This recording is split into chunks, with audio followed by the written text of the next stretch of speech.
Welcome to Leadership Through the Bible. My name is David Clarkson, and for the past 12 years I've been teaching in Tyldesley College in Motherwell.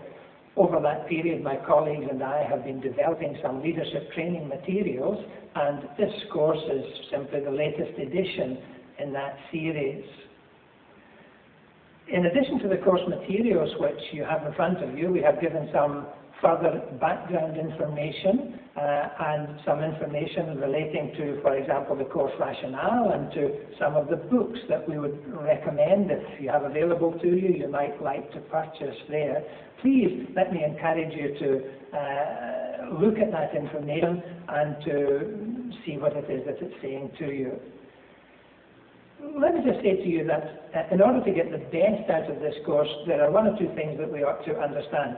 First thing, it's very important for us to actually work through the exercises. This course is not intended as a textbook to be read. It's rather more a study book to help us understand the principles, and as we work through the exercises, we'll arrive at a deeper awareness of the principles that are contained in the Word of God.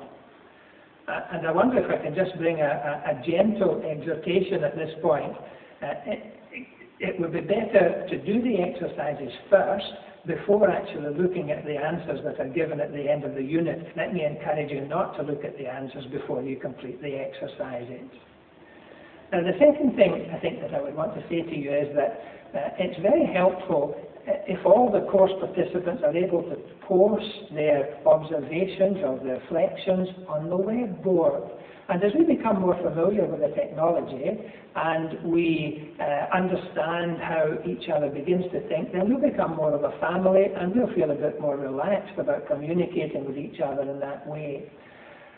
And I suppose in that context it will be helpful to remind ourselves that our brothers and sisters, maybe from different parts of the world, will come from a different context, a different culture, and it would be very important for us to respect one another in that particular regard. So, in posting our comments and observations on the web board, let's not be aggressive towards one another, let's not be dismissive of another's point of view, let's be brothers and sisters together. And perhaps as we learn to do that, that will be the first principle of leadership development that will be of benefit to us. So, okay, enough of introductions at this point. Let me come straight to the units themselves, and as the title suggests, we go back to the beginning and on to the future. Back to the beginning means we're going to look at Genesis and Exodus. On to the future means that the unit is focusing on future vision, but based on the principles that are found for us in the books of Genesis and Exodus. I think I would want to say as we come to Genesis and Exodus that this course is based on the conviction that Christian leadership has to be thoroughly biblically based. We need to come back to the Bible.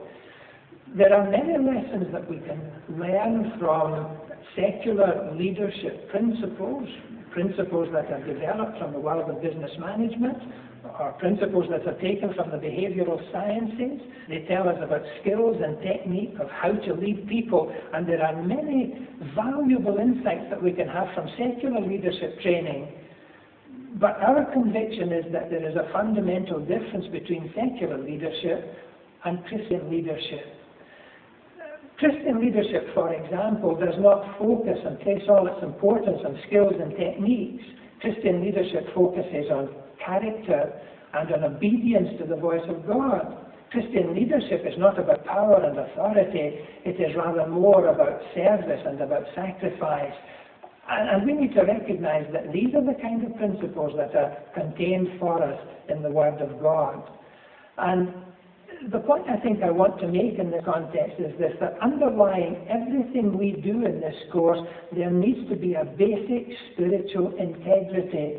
And if we are not right in that regard, then we will not be right in any of the other regards. It is very important for us to have that spiritual integrity there.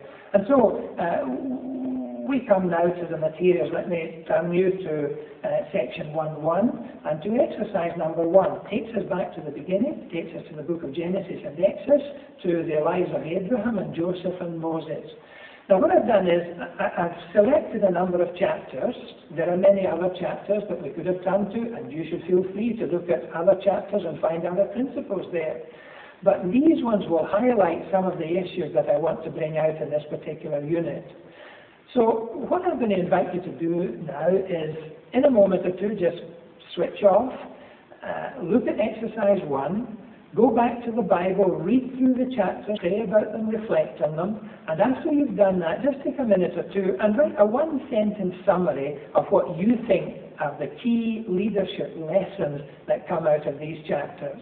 And when you've done that, we'll come back together and we'll meet again. So let's just break just now, and we'll look forward to seeing you after you've completed the exercises.